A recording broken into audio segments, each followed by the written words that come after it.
Hello everyone, exam वारी में आप सभी का स्वागत है। दोस्तों, बीपीएससी टीआरई 3 और टीआरई 4 के जीके जीएस के प्रैक्टिस सेट को आगे बढ़ाते हुए आज की इस वीडियो में हम प्रैक्टिस सेट नंबर 2 के प्रश्नों को देखेंगे। इसके पहले की वीडियो हमने प्रैक्टिस सेट नंबर 1 के प्रश्नों को किया था। अगर आपने वीडियो नहीं देखी है तो प्लीज चैनल पर जाके देख सकते हैं। दोस्तों, इसमें सभी प्रश्न एनसीईआरटी और एससीईआरटी से लिए गए हैं और इसमें आपको इतिहास, भूगोल, विज्ञान, ईवीएस, करंट अफेयर और बिहार स्पेशल जीके जीएस के प्रश्न देखने को मिलेंगे जो आपके लिए बहुत ही महत्वपूर्ण हैं। दोस्तों, यह video PRT 6 to 8 TGT PhD सभी के लिए इम्पोर्टेंट है, तो आप लोग वीडियो को लास्ट तक ध्यान से जरूर देखिएगा। और अगर आप इसका पीडीएफ चाहते हैं तो ज्वाइन कीजिए हमारे टेलीग्राम चैनल को, जिसका लिंक आपको डिस्क्रिप्शन बॉक्स या कमेंट बॉक्स में मिल जाएगा। तो चलिए शुरू करते हैं। आज का पहला प्रश्न है, भारत का प्रथम गवर्नर जनरल कौन था? इंपॉर्टेंट प्रश्न है।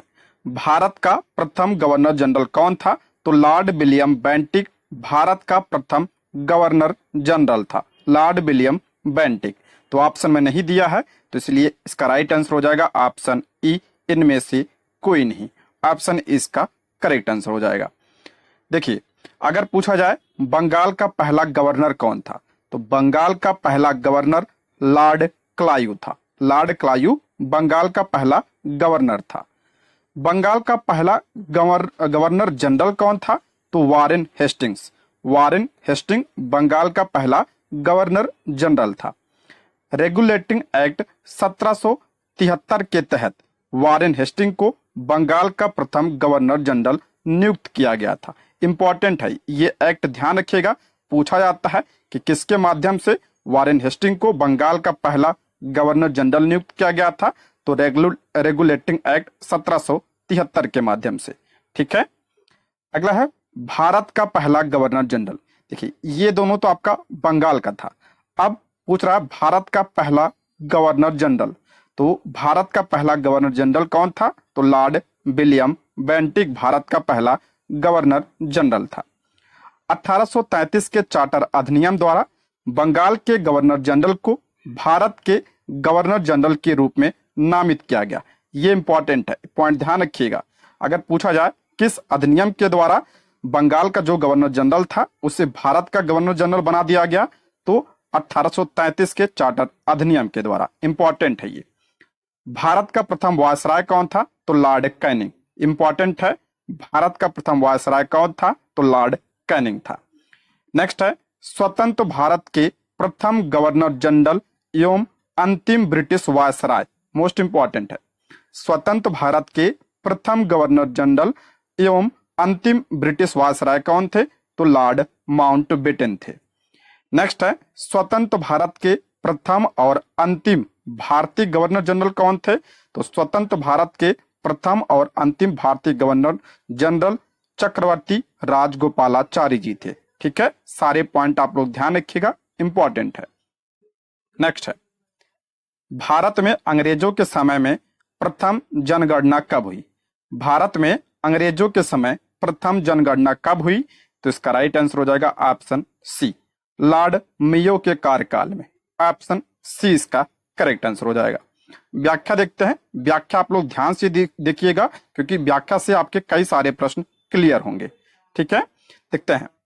भारत में पहली जनगणना कब हुई थी? तो 1772 में हुई थी। किसके कार्यकाल में? तो लॉर्ड मेयो के कार्यकाल में पहली जनगणना हुई थी। अगर पूछा जाए नियमित जनगणना कब हुई थी, तो आपका इसकी शुरुआत 1881 में हुई थी। किसके समय में? लॉर्ड रिपन के समय में। दोनों इंपॉर्टेंट है, इसको ध्यान रखिएगा। अगर हम बात करें भारत की 15वीं जनगणना और स्वतंत्र भारत की 7वीं जनगणना कौन सी है, तो जो आपका 2011 की जनगणना है, ये कौन सी जनगणना है? तो 15वीं जनगणना है। और स्वतंत्र भारत की 7वीं जनगणना है ये। ठीक है, 2011 की जनगणना का नारा क्या था? तो हमारी जनगणना हमारा भविष्य, इसका क्या था? नारा था। और 2011 की जनगणना के जनगणना आयुक्त कौन थे? तो सी चंद्रमौली। सी चंद्रमौली भारत के जनगणना आयुक्त थे, जो आपका 2011 में जनगणना हुई थी। ठीक है। नेक्स्ट है, ताना भगत आंदोलन संबंधित है? ये पूछा गया प्रश्न है। ताना भगत आंदोलन संबंधित है किससे? तो इसका राइट आंसर हो जाएगा ऑप्शन बी, आदिवासी आंदोलन से। ऑप्शन बी इसका करेक्ट आंसर हो जाएगा। ताना भगत आंदोलन ये आदिवासी आंदोलन था। ठीक है, देखते हैं इसके बारे में। ताना भगत आंदोलन अप्रैल 1914 में शुरू हुआ और 1919 में समाप्त हुआ। ठीक है, कब शुरू हुआ था? 1914 में यह शुरू हुआ था। यह जतरा भगत और तुरिया भगत द्वारा शुरू किया गया एक आदिवासी आंदोलन था। इसके नेता कौन थे? तो जतरा भगत और तुरिया भगत क्या थे? इसके प्रमुख नेता थे। और ये कहाँ पे शुरू हुआ था? तो झारखंड में। ठीक है, छोटा नागपुर पठार क्षेत्र में यह आंदोलन हुआ था। ठीक है, और कैसा आंदोलन था? तो आदिवासी आंदोलन था। इसे उरांव ताना भगत आंदोलन के नाम से जाना जाता। अगर पूछे कौन सी जनजाति थी यानी कौन सी आदिवासी समूह था इसमें, तो आपका उरांव। ठीक है, ये पॉइंट भी आप लोग ध्यान रखिएगा। इसे उरांव ताना भगत आंदोलन के नाम से भी जाना जाता है। ताना भक्तों ने अंग्रेजों द्वारा उन पर लगाए गए करों का विरोध किया और उन्होंने सत्याग्रह शबने अवज्ञा आंदोलन का मंचन किया। उन्होंने जमींदारों, बनियों जो साहूकार थे, साहूकारों, मिशनरियों और अंग्रेजों का विरोध किया। ठीक है, नेक्स्ट है अभिनव भारत का गठन डैश ने किया। इंपॉर्टेंट है, अभिनव भारत का गठन किसने किया था? तो बी.डी. सावरकर ने किया था। ऑप्शन बी इसका करेक्ट आंसर हो जाएगा, बी.डी. सावरकर। अभिनव भारत की बात करें तो इसकी स्थापना कब हुई थी? 1904 में इसकी स्थापना हुई थी। कहाँ पे? तो नासिक महाराष्ट्र में। संस्थापक कौन थे? तो बी.डी. सावरकर जी इसके क्या थे? संस्थापक थे। बी.डी. सावरकर की बात करें, इनका पूरा नाम क्या था? तो विनायक दामोदर सावरकर। इनके द्वारा 1899 में स्थापित मित्र मेला ही वर्ष 1904 में एक गुप्त सभा अभिनव भारत में परिवर्तित हो गई। इंपॉर्टेंट है, देखिए मित्र मेला की स्थापना कब हुई थी? तो 1899 में, और यही बाद में जो है अभिनव भारत का जो है में परिवर्तित हो गई थी। ठीक है, 1904 में। नेक्स्ट बढ़ते हैं। प्रसिद्ध गीत सारे जहां से अच्छा की रचना किसने की? सारे जहां से अच्छा की रचना किसने की? तो इसका राइट आंसर हो जाएगा, देखिए यहाँ पे ऑप्शन ए इसको लगा लीजिए, मोहम्मद इकबाल ने इसकी रचना की थी। ठीक है, मोहम्मद इकबाल की रचना है। ठीक, इसके बारे में देखते हैं। दार्शनिक, कवि और राजनीतिज्ञ मोहम्मद इकबाल ने उर्दू भाषा की सबसे अस्थायी देशभक्ति कविताओं में से एक सारे जहां से अच्छा लिखी थी। किसने लिखा था? तो मोहम्मद इकबाल ने लिखा था। इसे वैकल्पिक रूप से तराना ए हिंद के रूप में भी जाना जाता है। यह गीत मूल रूप से मोहम्मद इकबाल द्वारा लिखी गई एक कविता थी। यह शीघ्र ही ब्रिटिश राज के विरोध का एक गान बन गई। यह कविता साप्ताहिक पत्रिका इत्तेहाद में 16 अगस्त 1904 को प्रकाशित हुई थी। तराना ए हिंदी के रूप में गीत सारे जहां से अच्छा बाद में 1924 में उर्दू पुस्तक बंग ए दारा में प्रकाशित हुआ। ये सब इतना आपको नहीं पूछा जाएगा, बस आप लोग इतना ध्यान रखिएगा। सारे जहां से अच्छा किसने लिखा है? तो मोहम्मद इकबाल ने लिखा था। ठीक है, नेक्स्ट बढ़ते हैं। 1916 के प्रसिद्ध लखनऊ समझौते पर डैश के बीच हस्ताक्षर किए गए थे। इंपॉर्टेंट है, 1916 में जो आपका लखनऊ समझौता हुआ था, इस पर किसने हस्ताक्षर किया था? तो इसका राइट आंसर हो जाएगा ऑप्शन बी, बाल गंगाधर तिलक और मोहम्मद अली जिन्ना ने। ऑप्शन बी इसका करेक्ट आंसर हो जाएगा। बहुत ही इंपॉर्टेंट है ये। लखनऊ समझौता दिसंबर 1916 में लखनऊ में आयोजित दोनों दलों के एक संयुक्त सत्र में भारतीय राष्ट्रीय कांग्रेस और मुस्लिम लीग के बीच समझौता था। किसके बीच हुआ था? तो ये आपका कांग्रेस और मुस्लिम लीग के बीच यह समझौता हुआ था। कब? 1916 में। 1916 के लखनऊ समझौते पर बाल गंगाधर तिलक और मोहम्मद अली जिन्ना के बीच हस्ताक्षर हुए हैं। ठीक है, इस समझौते के परिणाम स्वरूप मुस्लिम लीग के नेता भारतीय स्वतंत्रता की मांग करते हुए कांग्रेस के आंदोलन में शामिल होने के लिए सहमत हुए। लखनऊ समझौते को हिंदू मुस्लिम एकता के लिए आशा की किरण के रूप में देखा गया था। इंपॉर्टेंट है, इसको आप लोग ध्यान रखिएगा। ठीक है, लखनऊ समझौता। आप लोग कमेंट बॉक्स में बताइए 1916 का जो कांग्रेस अधिवेशन हुआ था, इसकी अध्यक्षता किसने किया था? कमेंट जरूर करिएगा आप लोग। नेक्स्ट है, लंदन इंडियन सोसाइटी और ईस्ट इंडिया एसोसिएशन की स्थापना निम्नलिखित व्यक्तियों में से किसके द्वारा की गई थी? इंपॉर्टेंट प्रश्न है। लंदन इंडियन सोसाइटी और ईस्ट इंडिया एसोसिएशन की स्थापना किसने किया था? तो इसका राइट आंसर हो जाएगा ऑप्शन ए, दादा भाई नौरोजी ने इसकी स्थापना की थी। ऑप्शन ए इसका करेक्ट आंसर हो जाएगा। दादा भाई नौरोजी के बारे में बात करें, कुछ इंपॉर्टेंट पॉइंट। उन्हें भारत के वयोवृद्ध यानी grand old man of India के रूप में जाना जाता है। इंपॉर्टेंट है, कई बार ये प्रश्न बना है तो ध्यान रखिएगा। वह भारतीय राष्ट्रीय कांग्रेस के संस्थापक सदस्यों में से एक थे। वे 3 बार, देखिए मोस्ट इंपॉर्टेंट पॉइंट है ये, वे 3 बार, पहली बार 1886 कलकत्ता अधिवेशन, उसके बाद 1893 लाहौर अधिवेशन, उसके बाद 1906 कलकत्ता अधिवेशन के क्या थे? ये अध्यक्ष थे। कांग्रेस की इन्होंने 3 बार अध्यक्षता की थी। ये स्थान जरूर ध्यान रखिए। 1886 पहले पारसी थे जिन्होंने इसकी अध्यक्षता की थी, उसके बाद 1893 लाहौर सत्र, उसके बाद 1906 कलकत्ता अधिवेशन। ठीक है। वह यूके हाउस ऑफ कॉमन्स के लिए चुने गए संसद के पहले भारतीय सदस्य थे। बहुत इंपॉर्टेंट है, वह हाउस ऑफ कॉमन्स में चुने गए क्या थे? पहले भारतीय थे, पहले भारतीय संसद थे। इंपॉर्टेंट है, कब चुने गए थे? तो 1892 में चुने गए थे। कई बार ये प्रश्न बना है। उन्होंने वर्ष 1865 में लंदन इंडियन सोसाइटी और वर्ष 1867 में ईस्ट इंडिया एसोसिएशन की स्थापना की थी। ठीक है, सारे पॉइंट ध्यान रखिएगा, इंपॉर्टेंट है। दोस्तों आगे बढ़ने से पहले यदि आप हमारे चैनल पर नए हैं तो प्लीज चैनल को सब्सक्राइब करें, और अगर आपको वीडियो पसंद आती है तो लाइक, शेयर और कमेंट करें। ठीक है, इसी तरह हम डेली प्रैक्टिस सेट को करेंगे, तो आप लोग चैनल को सब्सक्राइब जरूर कर लीजिएगा। नेक्स्ट है, सुभाष चंद्र बोस के राजनीतिक गुरु कौन थे? सुभाष चंद्र बोस के राजनीतिक गुरु कौन थे? तो इसका राइट आंसर हो जाएगा option C, Chittaranjan Das. Option C इसका करेक्ट आंसर हो जाए। CR दास सुभाष चंद्र बोस के क्या थे? राजनीतिक गुरु थे। सुभाष चंद्र बोस के बारे में बात करें तो इनका जन्म कब हुआ था? 23 जनवरी 1897 कटक उड़ीसा में इनका जन्म हुआ था। 23 जनवरी को नेताजी की जयंती को पराक्रम दिवस के रूप में भी मनाया जाता है। ये इंपॉर्टेंट है, पराक्रम दिवस कब मनाया जाता है? तो 23 जनवरी को मनाया जाता है। ठीक है। चित्तरंजन दास सुभाष चंद्र बोस के राजनीतिक गुरु थे। तुम मुझे खून दो, मैं तुम्हें आजादी दूंगा, नेताजी का ये क्या था? प्रसिद्ध नारा था। और कौन सा नारा दिया था इन्होंने? दिल्ली चलो का नारा दिया था। ये पूछा गया है बीपीएससी के द्वारा, ध्यान रखिएगा। और कौन सा नारा दिया था? तो जय हिंद का नारा दिया था। इनकी आत्मकथा ध्यान रखिएगा, द इंडियन स्ट्रगल इनकी आत्मकथा है। एक पॉइंट और ध्यान रखिएगा, 1939 में इन्होंने किसकी स्थापना की थी? फॉरवर्ड ब्लॉक की स्थापना की थी। 1939 में फॉरवर्ड ब्लॉक की स्थापना पूछा गया था ये। नेक्स्ट है, 1905 के कांग्रेस के अधिवेशन की अध्यक्षता किसने की थी? मोस्ट इंपॉर्टेंट है, 1905 के कांग्रेस अधिवेशन की अध्यक्षता किसने की थी? तो इसका राइट आंसर हो जाएगा ऑप्शन सी, गोपाल कृष्ण गोखले ने इसकी अध्यक्षता की थी। ऑप्शन सी इसका करेक्ट आंसर हो जाएगा।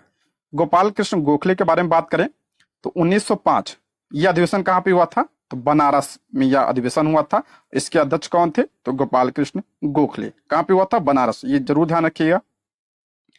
और 1905 में सर्वेंट ऑफ इंडियन सोसाइटी की स्थापना किया था उन्होंने। 1905 में सर्वेंट ऑफ इंडिया सोसाइटी की स्थापना किसने किया था? गोपाल कृष्ण गोखले ने। ये पूछा गया है बीपीएससी के द्वारा, तो इसको ध्यान रखिएगा, इंपॉर्टेंट है ये। गोखले के राजनीतिक गुरु कौन थे? तो MG रनाडे। गोपाल कृष्ण गोखले के राजनीतिक गुरु कौन थे? तो MG रनाडे क्या थे? राजनीतिक गुरु थे। अगर बात करें महात्मा गांधी के गुरु कौन थे? तो गोपाल कृष्ण गोखले महात्मा गांधी के गुरु थे। ठीक है। और तिलक ने गोखले को भारत का हीरा कहा, कल भी मैंने बताया था इसके बारे में। ठीक है। नेक्स्ट है, निम्नलिखित में से कौन सा समाचार पत्र भारतीय राष्ट्रीय आंदोलन के दौरान लोकमान्य तिलक द्वारा लिखा गया था? इंपॉर्टेंट प्रश्न है, कौन सा समाचार पत्र जो है लोकमान्य तिलक द्वारा लिखा गया था? तो इसका राइट आंसर हो जाएगा option A, Kesari. Option A इसका करेक्ट आंसर हो जाएगा। केसरी किसका समाचार पत्र है? तो आपका लोकमान्य तिलक का। न्यू इंडिया की बात करें तो ये आपका ये भी पूछा गया था पिछली बार, एनी बेसेंट। बीपीएससी टीआरई 2 में शायद पूछा था ये। एनी बेसेंट की रचना है न्यू इंडिया। नवजीवन एक इसकी पत्रिका है, तो ये आपका महात्मा गांधी की पत्रिका है नवजीवन। ठीक है। बाल गंगाधर तिलक के बारे में बात करें तो उन्होंने 2 समाचार पत्र, केसरी किस भाषा में थी, तो मराठी भाषा में थी, ये भी पूछा जाता है, ध्यान रखिएगा। और दूसरी थी आपका मराठा किस भाषा में था, तो आपका अंग्रेजी भाषा में। ठीक है। बाल गंगाधर तिलक ने गणपति महोत्सव का 1893 में शुरू किया था, और शिवाजी महोत्सव की शुरुआत कब की थी, तो 1895 में। दोनों पॉइंट ध्यान रखिएगा। और उन्होंने द आर्कटिक होम ऑफ वेद और गीता रहस्य की रचना की थी। ये इन दोनों जो है दोनों इनकी पुस्तक है। और उन्होंने 1916 में होम रूल लीग की शुरुआत की थी, सभी को पता, भी हमने पीछे ही पढ़ा था जस्ट। नारा कौन सा दिया था, स्वराज मेरा जन्म सिद्ध अधिकार है और मैं इसे लेकर रहूंगा। यह किसने कहा था, तो बाल गंगाधर तिलक ने कहा था। और उन्हें लोकमान्य की उपाधि से सम्मानित किया गया था। ठीक है, सभी को पता है। नेक्स्ट है, किस वर्ष महात्मा गांधी ने किसानों के समर्थन में गुजरात के खेड़ा जिले में सत्याग्रह किया था। खेड़ा आंदोलन कब हुआ था, तो 1918 में हुआ था। ऑप्शन 20 का राइट आंसर हो जाएगा। अगर पूछा जाए कि खेड़ा कहाँ पे है, तो गुजरात में है। महात्मा गांधी ने 1918 में गुजरात के खेड़ा जिले में सत्याग्रह किया था। यह सत्याग्रह ब्रिटिश सरकार की दमनकारी नीतियों और उच्च कर से परेशान किसानों के समर्थन में एक अहिंसक प्रतिरोध आंदोलन था। ठीक है, कब हुआ था, 1918 में हुआ था। महात्मा गांधी जी के नेतृत्व में अगर आंदोलन की बात करें तो चंपारण पहला सत्याग्रह था, इंपॉर्टेंट है। चंपारण सत्याग्रह 1917 में, खेड़ा आंदोलन 1918 में, खिलाफत आंदोलन 1919 में, असहयोग आंदोलन 1920 में, शबने अवज्ञा आंदोलन आपका 1930 और भारत छोड़ो आंदोलन आपका 1942। ठीक है। नेक्स्ट है, बारदोली सत्याग्रह भारत के किस प्रांत में शुरू किया गया था। बारदोली सत्याग्रह किस राज्य में हुआ था, किस प्रांत में, तो हो जाएगा आपका गुजरात। ऑप्शन ए इसका करेक्ट आंसर होगा, गुजरात में यह हुआ था। बारदोली सत्याग्रह ब्रिटिश भारत के गुजरात प्रांत में शुरू किया गया था। बारदोली किसान सत्याग्रह के नेता कौन थे, सरदार वल्लभ भाई पटेल। मोस्ट इंपॉर्टेंट है ये, इसके नेता कौन थे, तो सरदार पटेल जी थे। बारदोली सत्याग्रह की शुरुआत तत्कालीन बॉम्बे प्रेसिडेंसी द्वारा कुछ महीने पहले भूमि राजस्व मूल्यांकन में 30% की अत्यधिक वृद्धि लागू करने के फैसले से हुई थी। और इस संघर्ष में बारदोली के स्थानीय किसानों द्वारा वल्लभ भाई पटेल को सरदार की उपाधि मिली थी। ये पॉइंट आप ध्यान रखिएगा, वहां की महिलाओं ने दिया था, ये पॉइंट ध्यान रखिएगा। नेक्स्ट है, किस भारतीय जन आंदोलन की शुरुआत महात्मा गांधी की प्रसिद्ध दांडी यात्रा से हुई। ये पूछा गया प्रश्न है। किस भारतीय जन आंदोलन की शुरुआत महात्मा गांधी की प्रसिद्ध दांडी यात्रा से हुई, तो इसका राइट आंसर हो जाएगा ऑप्शन सी। सविनय अवज्ञा आंदोलन की शुरुआत दांडी यात्रा से हुई थी। ऑप्शन सी इसका करेक्ट आंसर हो जाएगा। दांडी यात्रा जिसे नमक यात्रा भी कहा जाता है, इसकी शुरुआत कब हुई थी, 12 मार्च 1930 को इसकी शुरुआत हुई थी। कहां से, तो साबरमती आश्रम से। कब तक चली थी, तो 6 अप्रैल 1930 तक चली थी। ठीक है, ये पॉइंट ध्यान रखिएगा। 5 अप्रैल को गांधी जी वहां पहुंचे थे और 6 अप्रैल को गांधी जी ने नमक कानून को तोड़कर सविनय अवज्ञा आंदोलन की शुरुआत की थी। और कितने कितनी दूर की यात्रा थी ये, तो आपका 24 दिन की यात्रा थी और 240 मील। ठीक है। गांधी जी ने समुद्र से नमक बनाकर नमक कानून का उल्लंघन किया। इसे नमक सत्याग्रह या सविनय अवज्ञा आंदोलन के रूप में भी जाना जाता है। सविनय अवज्ञा आंदोलन के दौरान जो है, शुभारंभ के दौरान गवर्नर वायसराय कौन था, तो लॉर्ड इरविन वायसराय थे। ठीक है। सरोजिनी नायडू उन नेताओं में शामिल थी जो दांडी यात्रा के दौरान महात्मा गांधी के साथ थी। नेक्स्ट है, मोस्ट इंपॉर्टेंट है, स्वराज शब्द का प्रयोग सबसे पहले दादा भाई नौरोजी ने डैश में आयोजित कांग्रेस अधिवेशन में किया था। देखिए कब किया था, तो इसका राइट आंसर हो जाएगा ऑप्शन बी, 1906 के कलकत्ता अधिवेशन में। ऑप्शन बी इसका राइट आंसर हो जाएगा। किसने किया था, दादा भाई नौरोजी ने। स्वराज शब्द का सबसे पहले प्रयोग जो है दादा भाई नौरोजी ने 1906 में कलकत्ता में आयोजित कांग्रेस अधिवेशन में किया था। ठीक है। स्वराज शब्द का पहली बार प्रयोग दादा भाई नौरोजी ने 1906 के कलकत्ता में आयोजित कांग्रेस अधिवेशन में किया था। इसकी अध्यक्षता किसने किया था? दादा भाई नौरोजी ने किया था। अभी हमने पीछे पढ़ा था। स्वराज का अर्थ स्वप्रशासन या स्वशासन से होता है। ठीक है। दयानंद सरस्वती ने सर्वप्रथम स्वराज शब्द का प्रयोग किया था। कल हमने पढ़ा था कि दयानंद सरस्वती ने सर्वप्रथम स्वराज शब्द का प्रयोग किया था। दादा भाई नौरोजी ने यह कहा था कि उन्होंने दयानंद सरस्वती के सत्यार्थ प्रकाश से स्वराज शब्द ग्रहण किया था। सत्यार्थ प्रकाश किसकी पुस्तक है? तो दयानंद सरस्वती की। नेक्स्ट है, स्वतंत्र भारत की अनंतिम सरकार आजाद हिंद का गठन कहाँ हुआ था? मोस्ट इंपॉर्टेंट, ये आपकी बात बीपीएससी टीआरई 3 में पूछा गया था। स्वतंत्र भारत की अनंतिम सरकार का गठन कहाँ हुआ था? तो सिंगापुर में इसका गठन हुआ था। ऑप्शन ए इसका राइट आंसर हो जाएगा।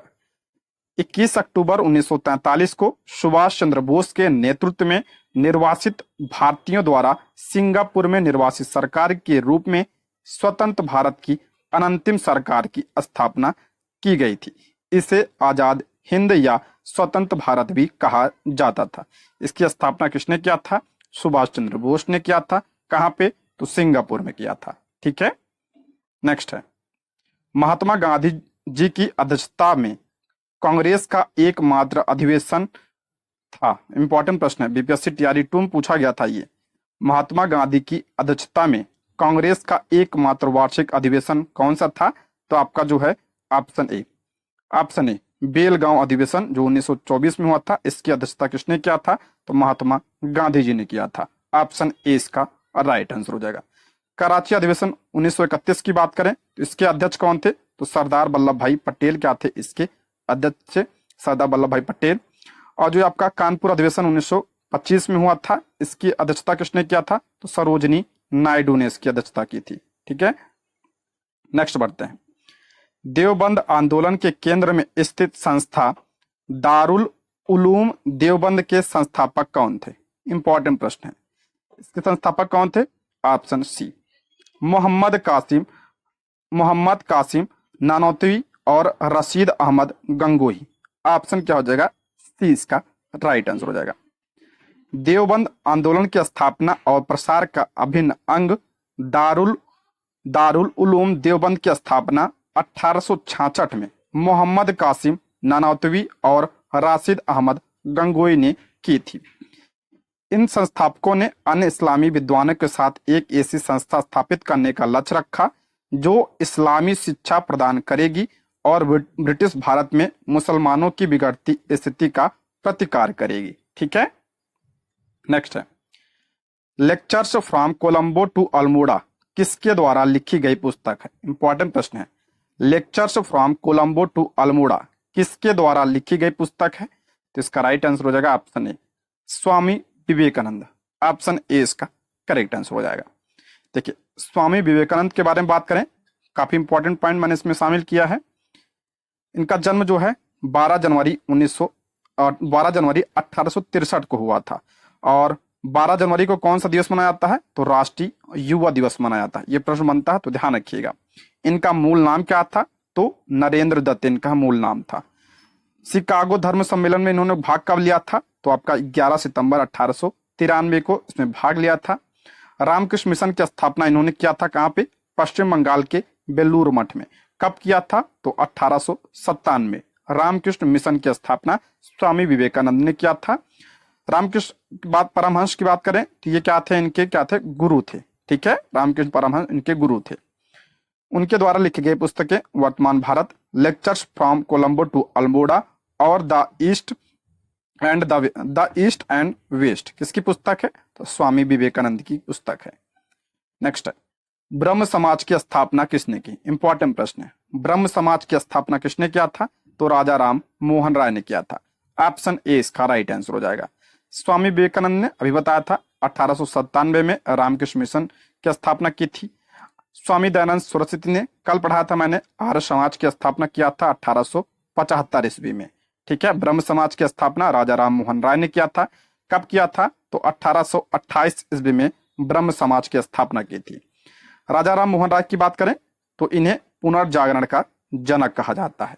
और 1815 में इन्होंने आत्मीय सभा की स्थापना की थी 1828 में ब्रह्म सभा की स्थापना की, बाद में इसी का नाम जो है ब्रह्म समाज रखा गया। पूछा जाता है कि राजा राम मोहन राय को राजा की उपाधि किसने दी थी, तो मुगल सम्राट अकबर द्वितीय ने दिया था। ध्यान रखिएगा, अकबर द्वितीय, ठीक है। और इनकी पत्रिका संवाद कौमुदी थी। और इनका जो है राजा राम मोहन राय ने भारत का पहला फारसी समाचार पत्र मिरात उल अखबार शुरू किया था। ये पॉइंट ध्यान रखिएगा, मिरात उल अखबार किसकी पत्रिका है, तो राजा राम मोहन राय की। किस भाषा में थी, तो आपका फारसी भाषा में थी। ध्यान रखिएगा, इन्हीं के प्रयासों से 1829 में सती प्रथा का अंत हुआ था। सती प्रथा का अंत हुआ था इन्हीं के प्रयासों से, ये पॉइंट भी ध्यान रखिएगा, ठीक है। लॉर्ड विलियम बेंटिक ने किया था। नेक्स्ट है कविता टू इंडिया, कविता to India my native land.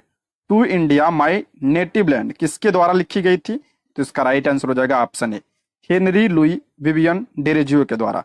Option क्या हो जाएगा, ए इसका करेक्ट आंसर हो जाएगा। ऑप्शन ए इसका राइट आंसर हो जाएगा। ये ध्यान रखिएगा, यंग बंगाल का नेतृत्व भी इन्होंने किया था। ये आपकी बार पूछा गया था, ये पॉइंट भी आप ध्यान रखिएगा। नेक्स्ट है आंध्र महिला सभा के संस्थापक कौन थे। आंध्र महिला सभा के संस्थापक कौन थे, इसका राइट आंसर हो जाएगा ऑप्शन बी, दुर्गाबाई देशमुख ने इसकी स्थापना की थी, आंध्र महिला सभा की। दुर्गाबाई देशमुख आंध्र महिला सभा की संस्थापक थी और इन्हें जो है आयरन लेडी के रूप में जाना जाता है। नेक्स्ट है भारतीय राष्ट्रीय कांग्रेस की पहली महिला अध्यक्ष कौन थी, मोस्ट इंपॉर्टेंट है। भारतीय राष्ट्रीय कांग्रेस की पहली महिला अध्यक्ष कौन थी, तो एनी बेसेंट थी। ऑप्शन क्या हो जाएगा, 20 का राइट आंसर हो जाएगा। इंपॉर्टेंट प्रश्न है, देखते हैं इसके बारे में। एनी बेसेंट भारतीय राष्ट्रीय कांग्रेस की पहली महिला अध्यक्ष थी। उन्होंने 1917 सन जरूर ध्यान रखिएगा, और यह अधिवेशन कहाँ पे हुआ था, कलकत्ता अधिवेशन। उन्होंने 1917 के कलकत्ता अधिवेशन में भारतीय राष्ट्रीय कांग्रेस की अध्यक्षता की थी और 1916 में होम रूल लीग की स्थापना की थी बाल गंगाधर तिलक के साथ। इंपॉर्टेंट है, सारे पॉइंट ध्यान रखिएगा। देखिए ये तो अब हो गया पहली महिला अध्यक्ष। अगर पूछा जाए पहली भारतीय महिला अध्यक्ष कौन थी, तो सरोजिनी नायडू पहली भारतीय महिला अध्यक्ष थी। सरोजिनी नायडू 1925 में कानपुर अधिवेशन में भारतीय राष्ट्रीय कांग्रेस की अध्यक्ष बनी थी। इंपॉर्टेंट है, पहली भारतीय महिला कौन थी, सरोजिनी नायडू, जो आपका 1925 में कानपुर अधिवेशन हुआ था उसकी अध्यक्षता इन्होंने किया था, ठीक है। नेक्स्ट है द्वैध शासन प्रणाली की शुरुआत किसने की थी। बंगाल में द्वैध शासन प्रणाली की शुरुआत किसने की थी, तो लॉर्ड क्लाइव ने किया था। ऑप्शन ए इसका करेक्ट आंसर हो जाएगा। कब किया था, तो 1765 में बंगाल में द्वैध शासन प्रणाली की शुरुआत हुई थी। किसने किया था, क्लाइव ने किया था। और पूछा जाए इसे समाप्त किसने किया था, तो वारेन हेस्टिंग ने इसे समाप्त किया था 1772 ईस्वी में। वारेन हेस्टिंग क्या था, बंगाल का पहला गवर्नर जनरल था। नेक्स्ट है लाइफ डिवाइन पुस्तक के लेखक कौन है। इंपॉर्टेंट है, लाइफ डिवाइन किसकी पुस्तक है, तो ये आपका अरविंद घोष की पुस्तक है। ऑप्शन ए इसका करेक्ट आंसर हो जाएगा, ऑप्शन ए। इनकी एक जो है पत्रिका भी ध्यान रखिएगा, आपकी बार पूछा गया था वंदे मातरम किसकी पत्रिका है, तो ये जो है अरविंद घोष की पत्रिका है, ठीक है। नेक्स्ट है भारत में सर्वप्रथम कौन यूरोपीय व्यापारी आया था। सभी को पता होगा सर्वप्रथम कौन आया था, तो पुर्तगाली आया था। कौन आया था, वास्को डिगामा आया था, 1498 में आया था, ठीक है। नेक्स्ट है समुद्रगुप्त का दरबारी कवि कौन था। समुद्रगुप्त का दरबारी कवि कौन था, तो हरिश्चंद्र। हरिश्चंद्र समुद्रगुप्त का दरबारी कवि था। ऑप्शन ए इसका 20 का राइट आंसर हो जाएगा। समुद्रगुप्त को भारत का नेपोलियन भी कहा जाता है, ये पॉइंट भी आप ध्यान रखिएगा, भारत का नेपोलियन। और इसका दरबारी कवि कौन था, तो हरिश्चंद्र। अब बात करें हरिश्चंद्र ने किसकी रचना की थी, तो प्रयाग प्रशस्ति की रचना किसने किया था, हरिश्चंद्र ने किया था। मोस्ट इंपॉर्टेंट है ये। नेक्स्ट है निम्नलिखित में से कौन सा एक हड़प्पा शहर नहीं था। कौन सा हड़प्पा शहर नहीं है इसमें से, लोथल ये है आपका गुजरात में है, ठीक है। धौलावीरा भी हड़प्पा सभ्यता का है। मेहरगढ़ नहीं है।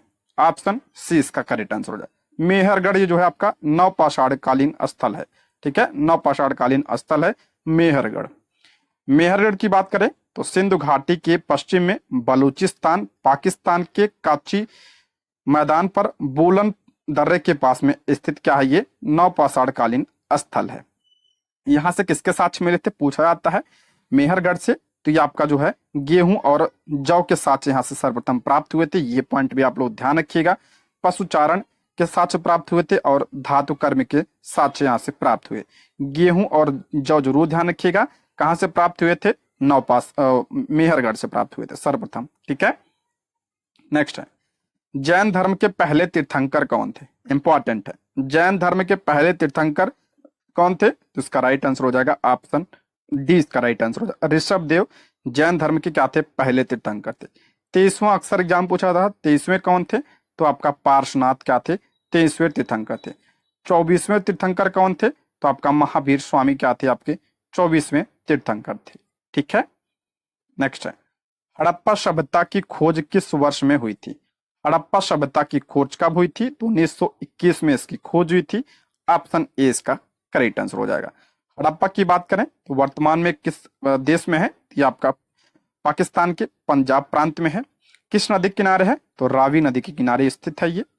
1921 में जो है इसकी खोज हुई थी और जो है इसमें जो इसकी खुदाई किसने किया था, किसके नेतृत्व में हुई थी, तो दयाराम साहनी के नेतृत्व में इसकी खुदाई हुई थी। सारे पॉइंट ध्यान रखिएगा, इंपॉर्टेंट है, रावी नदी के तट पर है ये। नेक्स्ट, जयप्रकाश नारायण को किस नाम से जाना जाता है, सभी को पता होगा, इंपॉर्टेंट है ये आपके लिए, बहुत ही इंपॉर्टेंट है।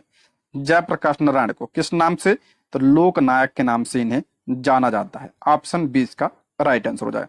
किस आंदोलन से संबंधित थे ये, भारत छोड़ो आंदोलन से संबंधित थे। भारत छोड़ो आंदोलन से ये संबंधित थे। भारत छोड़ो आंदोलन आपका 1942 में हुआ था। पूछा जाता है कि भारत छोड़ो आंदोलन के समय जयप्रकाश नारायण को किस जेल में रखा गया था, तो हजारीबाग जेल में इन्हें रखा गया था। बाद में यहां से ये फरार हो गए थे और किसका गठन किया था, तो आजाद दस्ता का गठन किया था। ये पॉइंट भी आप लोग ध्यान रखिएगा और इन्हें लोकनायक के नाम से जाना जाता है।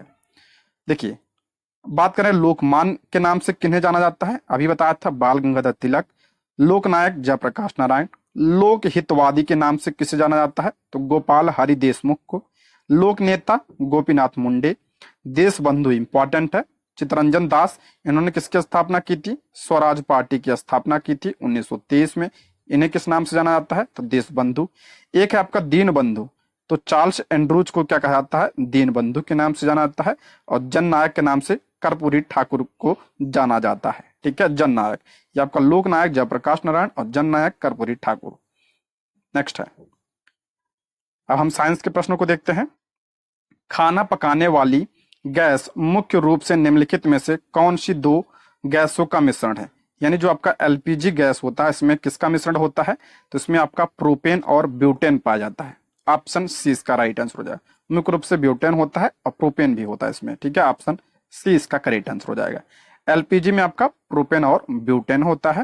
देखिए एलपीजी में क्या होता है, गंध नहीं होती है, इसलिए इसमें गंध के लिए क्या मिलाया जाता है, तो एथिल मरकप्टेन मिलाया जाता है। ये पॉइंट आप लोग ध्यान रखिएगा, गंध के लिए एथिल मरकप्टेन मिलाया जाता है। नेक्स्ट है, वायुमंडल की किस परत में हवाई जहाज उड़ता है, आया था प्रश्न अब की बार।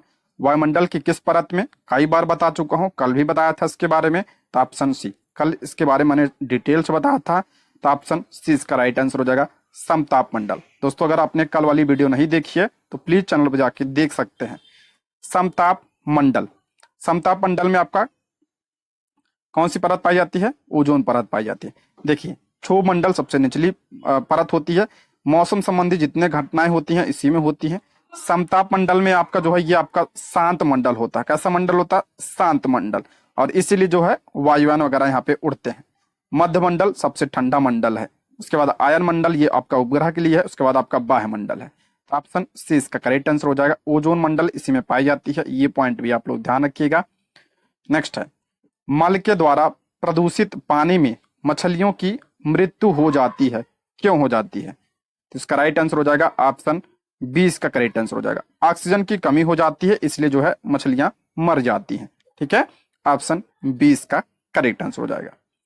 नेक्स्ट बढ़ते हैं, डीएनए का कौन सा भाग प्रोटीन की सूचना देता है, आपकी बारी पूछा गया था पीआरटी में, डीएनए का कौन सा भाग प्रोटीन की सूचना देता है, तो आपका जो जीन होता है ये आपका प्रोटीन की जो है सूचना देता है। ऑप्शन 20 का करेक्ट आंसर हो जाएगा। नेक्स्ट, निम्नलिखित में से कौन सा आजीविकी कारक नहीं है, अजीवी अ, अजीवी कारक नहीं पूछा है, यानी अजैविक कारक कौन सा नहीं है, तो इसमें हो जाएगा जंतु। जंतु आपका क्या है, जैविक कारक है, ठीक है, जैविक कारक है। बाकी आर्द्रता 49 ये आपका क्या है, ये आपका अजैविक है। ऑप्शन सी इसका राइट आंसर हो जाएगा। कई बार बताएं उसके बारे में। देखिए आपका पारतंत्र के घटक में आपका अजैविक घटक होता है, जैविक घटक होता है। जैविक में आपका, अजैविक में आपका जो है भौतिक कारक, अकार्बनिक पदार्थ, कार्बनिक आते हैं। इसमें आपका तापमान, आर्द्रता, प्रकाश, जल, oxygen, carbon dioxide, nitrogen, protein, carbohydrate, lipid आते हैं।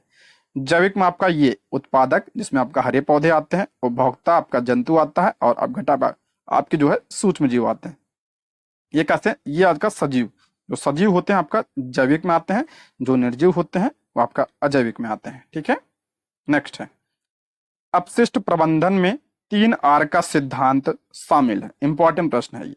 अपशिष्ट प्रबंधन में 3 R का सिद्धांत कौन सा है, तो रिड्यूस, कौन सा है, ऑप्शन सी इसका राइट आंसर हो जाएगा। रिड्यूस, रीयूज और रिसाइकल, ऑप्शन सी इसका राइट आंसर हो जाएगा। इसके बारे में देखते हैं। देखिए रिड्यूस, इसका मतलब हुआ कि इसका तात्पर्य अपशिष्ट उत्पादन की मात्रा को कम करना। अपशिष्ट मतलब कचरा, ठीक है, कचरा उत्पादन की मात्रा, यानी रिड्यूस, इसका माने जो उत्पादन हम कम कचरा उत्पन्न करें। रिसाइकल की बात करें तो यह नए उत्पादों में उपयोग के लिए छोड़ी गई सामग्री की पुनः प्राप्ति और पुनः संस्करण, यानी हम जो है इसको रिसाइकिल करें। रीयूज या यह चीजों के उपयोग के नए तरीके प्राप्त करने का सुझाव देता है, यानी उसके पुनः यूज करें, रीयूज, ठीक है। नेक्स्ट है, सबसे अधिक स्थिर पारिस्थितिकी तंत्र कौन सा है, सबसे अधिक स्थिर और कौन सा है, तो ऑप्शन ए सागरी यानी महासागरी जो पारितंत्र है सबसे स्थिर है और सबसे बड़ा भी है ये, ठीक है, ऑप्शन ए इसका राइट आंसर हो जाएगा। ईबीएस मैंने कई बार बताया इसके बारे में। निम्नलिखित में से कौन कृत्रिम पारिस्थितिकी तंत्र है, कृत्रिम यानी मानव द्वारा निर्मित कौन सा है, तो आपका धान का खेत, ये आपका क्या है, कृत्रिम है। बाकी वन, घास के मैदान, झील, ये क्या है आपका प्राकृतिक है, तो ऑप्शन ए इसका राइट आंसर हो जाएगा। नेक्स्ट है, खाद्य श्रृंखला यानी फूड चेन में मानव है। खाद्य श्रृंखला में मानव पूछ रहा है क्या है। देखिए सबसे पहले आपका क्या खाद्य श्रृंखला में उत्पादक होता है, उत्पादक में आपका क्या आता है, पेड़ पौधे आते हैं। उसके बाद आपका प्राथमिक उपभोक्ता आता है। प्राथमिक उपभोक्ता क्या होता है, उपभोक्ता में जो आपको जो ये उत्पादक को खाते हैं, पेड़ पौधों को खाते हैं, आपका प्राथमिक उपभोक्ता होता है। अब जो प्राथमिक उपभोक्ता और पेड़ पौधे खाता है वो आपका द्वितीयक उपभोक्ता होता है। उसके बाद आपका तृतीयक उपभोक्ता होता है, ठीक है। तो ये आपका द्वितीयक उपभोक्ता आपका सर्वाहारी भी कहा जाता है इसे। तो मानव क्या है, तो आपका द्वितीयक में भी आता है और प्राथमिक में भी आता है, यानी ये जो है पेड़ पौधों को भी खाता है और जंतुओं को भी खाता है, तो ऑप्शन डी इसका राइट आंसर हो जाएगा। ऑप्शन डी, मानव सर्वाहारी की श्रेणी में आता है। नेक्स्ट है, मोटर कार के धुएं से मानसिक रोग पैदा करने वाला प्रदूषण कौन सा, इंपॉर्टेंट है। प्रदूषण से बहुत सारे प्रश्न बनते हैं, ठीक है, ईबीएस का प्रश्न है ये। मोटर कार के धुएं से मानसिक रोग पैदा करने वाला प्रदूषण कौन सा है, तो आपका शीशा है, ठीक है, ऑप्शन ए इसका राइट आंसर हो जाएगा। दोस्तों मैंने जितने भी प्रश्न इसमें शामिल किए हैं सारे बहुत ही इंपॉर्टेंट है, ठीक है, ये अक्सर एग्जाम में पूछे जाते हैं। नेक्स्ट है, किस ईंधन के कारण पर्यावरण में न्यूनतम प्रदूषण होता है। करा किस ईंधन के कारण पर्यावरण में न्यूनतम प्रदूषण होगा, तो आपका हाइड्रोजन। हाइड्रोजन को सभी को पता होगा, हाइड्रोजन का क्या कहा जाता है, इसे स्वच्छ ईंधन कहा जाता है, ठीक है, तो ऑप्शन डी इसका राइट आंसर हो जाएगा। नेक्स्ट है, अम्लीय वर्षा किसके द्वारा वायु प्रदूषण के कारण होती है। किस वायु प्रदूषण के कारण अम्लीय वर्षा होती है, तो आपका नाइट्रस ऑक्साइड और सल्फर डाइऑक्साइड की वजह से आपका क्या होता है, अम्लीय वर्षा होता है। ऑप्शन ए इसका राइट आंसर हो जाएगा। नेक्स्ट बढ़ते हैं, ऑटोमोबाइल वाहनों द्वारा निष्कासित मुख्य नुकसानदेह गैस जिससे वायु प्रदूषण होता है वह कौन है, इंपॉर्टेंट है। ऑटोमोबाइल वाहनों यानी जो आपका गाड़ियां हैं इनके द्वारा निष्कासित मुख्य नुकसानदेह गैस कौन सी है जिसके द्वारा वायु प्रदूषण होता है, तो कौन सी गैस है, तो कार्बन मोनोऑक्साइड। ईंधन के जलने से, देखिए अपूर्ण ईंधन के जलने से कौन सी गैस निकलती है, तो कार्बन मोनोऑक्साइड निकलती है और ये अत्यंत जहरीली गैस होती है। ऑप्शन ए इसका राइट आंसर हो जाएगा। नेक्स्ट है, कौन सी ग्रंथि सेक्स हार्मोन का स्राव करती है। कौन सी ग्रंथि सेक्स हार्मोन का स्राव करती है, तो आपका एड्रिनल ग्रंथि, यानी अधवृक्क ग्रंथि जो है किसका स्राव करती है, तो सेक्स हार्मोन का स्राव करती है। आप लोग कमेंट बॉक्स में बताइए महिला हार्मोन और पुरुष हार्मोन, अगर आपको पता हो तो कमेंट बॉक्स में जरूर बताइएगा। नेक्स्ट है, निम्नलिखित में से कौन चिपको आंदोलन का प्रमुख नेता था? इंपॉर्टेंट है, पूछा गया प्रश्न है। चिपको आंदोलन के प्रमुख नेता कौन थे? तो सुंदरलाल बहुगुणा जी थे। ऑप्शन सी इसका राइट आंसर हो जाएगा। 1973 में यह शुरू हुआ था कहाँ पे? तो आपका उत्तराखंड में चिपको आंदोलन हुआ था और इसके प्रमुख नेता कौन थे? तो सुंदरलाल बहुगुणा जी थे। नेक्स्ट है, निम्नलिखित में से कौन सी ग्रीन हाउस गैस नहीं है? पूछ रहा कौन सी नहीं है, तो इसका राइट आंसर हो जाएगा मीथेन तो है, नाइट्रस ऑक्साइड भी है, सल्फर हेक्साफ्लोराइड भी है, कार्बन मोनोऑक्साइड। ध्यान रखिएगा, ये तो वायु प्रदूषण के कारण बनती है लेकिन ये ग्रीन हाउस गैस नहीं है। ये पॉइंट आप लोग ध्यान रखिएगा, इसमें आप लोग कंफ्यूज होते हैं। तो ऑप्शन डी कार्बन मोनोऑक्साइड। देखिए ग्रीन हाउस गैसों के मैंने कुछ नाम लिख दिए यहाँ पे, जलवाष्प, carbon dioxide, methane, ozone, nitrous oxide, CFC यानी chlorofluorocarbon, hydrochlorofluorocarbon, carbon tetrachloride hydrofluoride carbon यानी HFC, sulphur hexachloride, nitrogen trifluoride. ये सब क्या है आपका ग्रीन हाउस गैस हैं। ठीक है, नेक्स्ट है, समताप मंडल की ओजोन गैस की परत की मोटाई किस इकाई में नापी जाती है? ओजोन परत किस में पाई जाती है? तो आपका समताप मंडल में पाई जाती है। और आपका ओजोन परत की मोटाई किस इकाई में नापी जाती है? तो ये आपका डाप्सन में नापी जाती है। किसमें? डाप्सन में नापी जाती है। इंपॉर्टेंट है। ओजोन गैस की बात करते हैं, ओजोन, एक मिनट, ओजोन अगर बात करें ओजोन दिवस, ओजोन दिवस कब मनाया जाता है? तो 16 सितंबर को ओजोन दिवस मनाया जाता है और इसकी मोटाई जो है डाप्सन में नापी जाती है। ये पॉइंट आप ध्यान रखिएगा, समताप मंडल में यह पाई जाती है। नेक्स्ट है, वोल्ट मीटर को परिपथ में लगाते हैं, यहाँ पे लगाते हैं। वोल्ट मीटर को जो है परिपथ में किस क्रम में लगाया जाता है? तो समानांतर क्रम में लगाया जाता है। ये पॉइंट ध्यान रखिएगा। अगर हम बात करें अमीटर को किस क्रम में लगाया जाता है? तो अमीटर को श्रेणी क्रम में लगाया जाता है।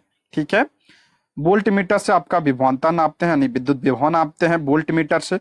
अमीटर से क्या नापते हैं? तो धारा नापते हैं। ठीक है, ये सब पॉइंट ध्यान रखिएगा, ये तो हर बार ये प्रश्न बनता है। नेक्स्ट है, सभी हरे पौधों और कुछ नीले हरे शैवाल जो प्रकाश संश्लेषण द्वारा भोजन का उत्पादन करते हैं कहलाते हैं। प्रकाश संश्लेषण के द्वारा जो भोजन बनाते हैं उन्हें हम क्या कहते हैं? उन्हें हम उत्पादक कहते हैं। उत्पादक आपका जो है पौधे और नीले हरित शैवाल, ये अब क्या होते हैं? उत्पादक होते हैं। ऑप्शन 20 का करेक्ट आंसर हो जाएगा। ऑप्शन 20 का राइट आंसर हो जाएगा। नेक्स्ट है, निम्नलिखित में से कौन सा रोग जीवाणु से होता है? यानी बैक्टीरिया से कौन सा रोग होता है? बैक्टीरिया से कौन सा रोग होता है? तो डिप्थीरिया आपका बैक्टीरिया से होता है। Option A. बाकी ये जो है किससे होता है? तो ये आपका वायरस से होता है। डिप्थीरिया जीवाणु कोरिने बैक्टीरियम डिप्थीरिया के कारण होने वाला क्या एक संक्रमण है, बैक्टीरिया से होता है और यह नाक और गले को क्या करता है? प्रभावित करता है। जीवाणु से होने वाले रोग ध्यान रखिएगा, टाइफाइड, टाइफाइड जो होता है आपका, हैजा, तपेदिक, एंथ्रेक्स, टिटनेस, ये सब आपका बैक्टीरिया से होता है। विषाणु की बात करें वायरस से इन्फ्लुएंजा, डेंगू, एड्स, जीका बुखार, आपका पोलियो, ये सब आपका विषाणु से होता है। प्रोटोजोआ से आपका मलेरिया, काला जार होता है। कवक की बात करते हैं, देखिए कवक, ये से आपका दाद खाद जो होता है, ये आपका त्वचा संबंधी जो संक्रमण होते हैं ये कवक से होते हैं। ठीक है, नेक्स्ट है, लार में युक्त पाचन एंजाइम एमाइलेज से किसका पाचन शुरू होता है? एमाइलेज से पूछा गया प्रश्न, TRA 2 में पूछा था ये, तो इसका राइट आंसर हो जाएगा ऑप्शन ए, कार्बोहाइड्रेट का पाचन होता है। ये पॉइंट ध्यान रखिएगा, ऑप्शन ए इसका राइट आंसर हो जाएगा। अगला, शरीर की सबसे बड़ी ग्रंथि कौन सी है? तो सबसे बड़ी ग्रंथि आपका यकृत है। यकृत जो है शरीर की सबसे बड़ी ग्रंथि है। यकृत से किसका स्राव होता है? यकृत से तो पित्त रस का स्राव होता है। ये पॉइंट भी आप लोग ध्यान रखिएगा। नेक्स्ट है, डेंगू बुखार डैश के कारण होता है। डेंगू बुखार किसकी वजह से होता है? किसके काटने से? तो इसका वाहक होता है आपका एडीज इजिप्टी मच्छर। ऑप्शन 20 का राइट आंसर हो जाएगा। ऑप्शन 20 का राइट आंसर हो जाएगा। ठीक है, अगर हम बात करें मलेरिया का वाहक मच्छर कौन होता है? मलेरिया का तो मादा एनाफ्लीज होता है। मादा एनाफ्लीज जो है किसका वाहक होता है? तो आपका मलेरिया का होता है। और एडीज जो होता है मादा, ये आपका डेंगू का वाहक होता है। नेक्स्ट है, वह जानवर जो मुख्यतः मांस खाता है निम्नलिखित में से क्या कहलाता है? बीपीएससी टीआरई 2 के 6 to 8 में पूछा गया था प्रश्न ये जीएस में, कि जो मांस खाता है उसे क्या कहते हैं? तो इसे कॉर्निवोर कहते हैं। एनसीईआरटी के क्लास 6 के चैप्टर 1 से लिया गया प्रश्न है। दोस्तों मैंने एनसीईआरटी की भी सीरीज जो है शुरू किया है। अगर आपने वीडियो नहीं देखी है तो प्लीज चैनल पर जाके देख सकते हैं। जो मांस खाता है उसे हम क्या कहते हैं? कॉर्निवोर कहते हैं, यानी मांसाहारी। इंग्लिश हिंदी जरूर ध्यान रखिएगा, ठीक है। हार्बीवोर क्या होता है आपका? ये शाकाहारी जो होता है हार्बीवोर होता है। और ओमनिवोर क्या होता है? तो आपका जो सर्वाहारी होता है उसे क्या कहते हैं? ओमनिवोर कहते हैं, ठीक है। नेक्स्ट है, जो जंतु पादप खाते हैं शाकाहारी, मांस खाते हैं मांसाहारी, जो दोनों खाते हैं तो ये आपका सर्वाहारी। मानव क्या है आपका? मानव आपका सर्वाहारी है। नेक्स्ट है, निम्नलिखित में से कौन भोजन के पोषक तत्वों में सम्मिलित है? इंपॉर्टेंट है, एनसीईआरटी क्लास 6 से लिया गया प्रश्न है। भोजन के पोषक तत्व में कौन सम्मिलित है? तो भोजन के पोषक तत्व में खनिज लवण होता है, विटामिन होता है, आहारी रेशे नहीं होते, ये पोषक तत्व नहीं है। तो ऑप्शन डी इसका राइट आंसर हो जाएगा। उपयुक्त में से एक से अधिक, खनिज लवण और विटामिन, आहारी रेशा नहीं होता है। ऑप्शन डी इसका राइट आंसर हो जाएगा। देखिए इंपॉर्टेंट है ये प्रश्न। भोजन के मुख्य पोषक तत्व कौन होते हैं? कार्बोहाइड्रेट, प्रोटीन, वसा, विटामिन तथा खनिज लवण, ये क्या आपके मुख्य पोषक तत्व हैं। इसके अतिरिक्त जो है भोजन में आहारी रेशे यानी जो फाइबर होते हैं वो भी पाए जाते हैं, जिसे हम लोग रुक्षांश कहते हैं, और जल भी होता है। रुक्षांश हमारे शरीर को कोई पोषक प्रदान नहीं करते हैं। जो आपका रुक्षांश होते हैं ये हमारे शरीर को कोई पोषक तत्व प्रदान नहीं करते हैं। फिर भी ये जरूरी क्यों होते हैं? कि रुक्षांश बिना पचे हुए भोजन को बाहर निकालने में हमारे शरीर की क्या करता है? ये सहायता प्रदान करता है। ये इंपॉर्टेंट है, ठीक है। नेक्स्ट, निम्नलिखित में से कौन सा कार्बोहाइड्रेट का प्रकार नहीं है? कार्बोहाइड्रेट का प्रकार पूछ रहा कौन सा नहीं है? तो मंड भी है, शर्करा भी है, अमीनो अम्ल नहीं है। ऑप्शन ए इसका राइट आंसर हो जाएगा। अमीनो अम्ल जो है ये आपका क्या है? तो ये आपका प्रोटीन है, ठीक है। ऑप्शन ए इसका राइट आंसर हो जाएगा, ठीक है। नेक्स्ट है, विटामिन डी की कमी से कौन सा रोग होता है? तो विटामिन डी की कमी से ऑप्शन ई, उपयुक्त में से कोई नहीं। कौन सा रोग होता है? तो आपका रिकेट्स होता है, रिकेट्स। रथौधी आपका विटामिन ए की कमी से होता है, बेरी बेरी विटामिन बी की कमी से, स्कर्वी विटामिन सी की कमी से। तो रिकेट्स जो है आपका विटामिन डी की कमी से होता है। देखिए विटामिन डी की बात करें, इसका रासायनिक नाम तो आपका कैल्सीफेरॉल। विटामिन D2 का रासायनिक नाम एग्रोकैल्सीफेरॉल। विटामिन D3 का रासायनिक नाम कोलोकैल्सीफेरॉल। इंपॉर्टेंट है, रासायनिक नाम से प्रश्न बनता है, इंपॉर्टेंट है ये। स्रोत पूछा जाए तो पनीर, मक्खन, दूध, हरी सब्जियां, मछली का जिगर का तेल, धूप, ये सब क्या है? आपका विटामिन डी के स्रोत हैं। रासायनिक नाम जरूर ध्यान रखिएगा। नेक्स्ट, निम्नलिखित में से कौन सा असत्य है? असत्य पूछा नहीं, गलत पूछा है। पहला, विटामिन ए त्वचा और आंखों को स्वस्थ रखता, बिल्कुल सत्य है। त्वचा और आंखों को स्वस्थ रखता विटामिन ए। विटामिन ए का रासायनिक नाम क्या होता है? तो रेटिनॉल होता है, ठीक है। विटामिन B1 घाव भरने में सहायक होता है, ये गलत है। विटामिन B1 घाव भरने में नहीं, ये आपका कार्बोहाइड्रेट के पाचन में सहायक होता है, तो ये आपका गलत हो जाएगा। B1 नहीं, आपका घाव भरने में विटामिन सी सहायक होता है, विटामिन सी। विटामिन B1 का रासायनिक नाम क्या है? थायमिन इसका रासायनिक नाम है। विटामिन डी हमारी अस्थियों और दांतों के लिए कैल्शियम का उपयोग करने में हमारे शरीर की सहायता करता है, बिल्कुल सत्य है ये। तो असत्य पूछा है, इसलिए ऑप्शन बी इसका राइट आंसर हो जाएगा। घाव भरने में सहायक विटामिन सी होता है, ना कि B1, ठीक है। अगला प्रश्न है, कौन सा विटामिन भोजन पकाने में आसानी से नष्ट हो जाता है? कौन सा विटामिन भोजन पकाते समय जो है आसानी से गर्मी से नष्ट हो जाता है? तो विटामिन सी नष्ट हो जाता है। ऑप्शन सी इसका करेक्ट आंसर हो जाएगा। विटामिन सी की कमी से कौन सा रोग होता है? तो आपका स्कर्वी रोग होता है। अगर हम बात करें इसका रासायनिक नाम क्या होता है? तो एस्कॉर्बिक एसिड इसका रासायनिक नाम होता है। ये पॉइंट भी आप लोग ध्यान रखिएगा, रासायनिक नाम से अक्सर एग्जाम में प्रश्न बनता है। अगला है, निम्नलिखित में से कौन से पदार्थ पारभासी यानी ट्रांसलूसेंट है? पारभासी को क्या कहते हैं? इसे अर्ध पारदर्शी कहते हैं, अर्ध पारदर्शी। एक होता है आपका पारदर्शी, कांच क्या है आपका? पारदर्शी होता है, ठीक है। उसके बाद गत्ते का डिब्बा, ये क्या हो गया? अपारदर्शी हो जाएगा, यानी बिल्कुल नहीं दिखाई देगा, अपारदर्शी। और तेल लगा कागज, यही इसका राइट आंसर हो जाएगा, ऑप्शन बी इसका राइट आंसर है।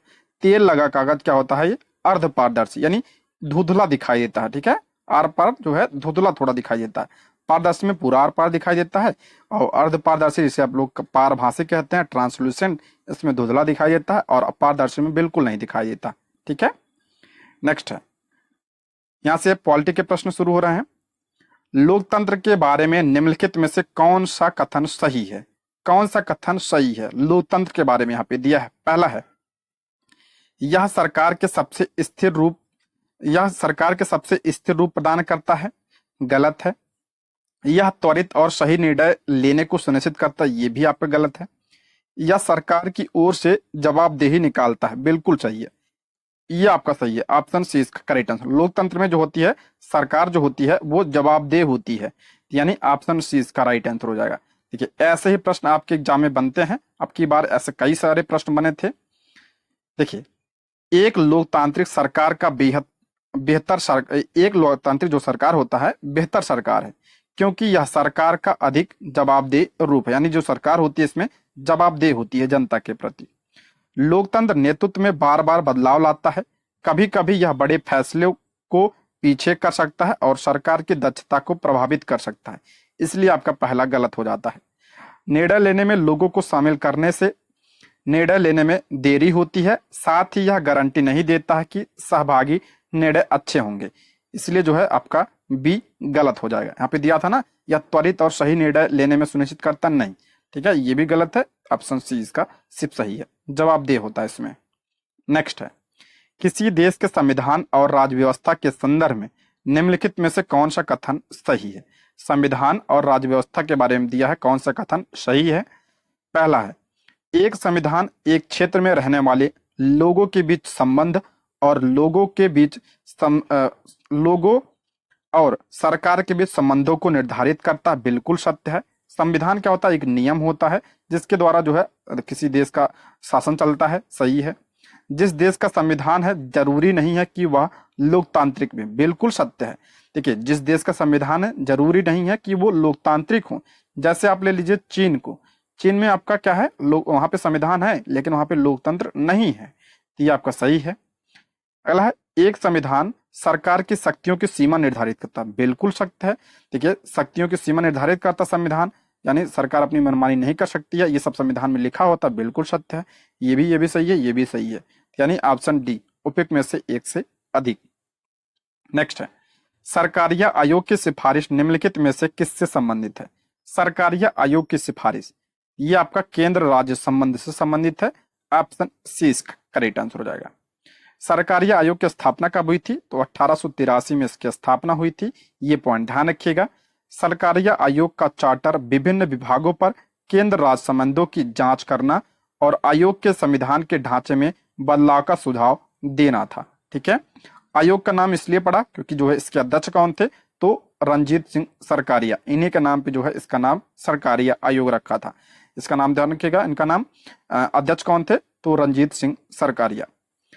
इसमें अन्य सदस्य कौन थे, तो श्री बी शिवरामन कैबिनेट सचिव, डॉक्टर SR सेन और रामा सुब्रमण्यम। ये इतना इंपॉर्टेंट नहीं है, बस ध्यान रखिएगा आपका केंद्र राज्य से संबंधित था, ये 1883 में यह आया था।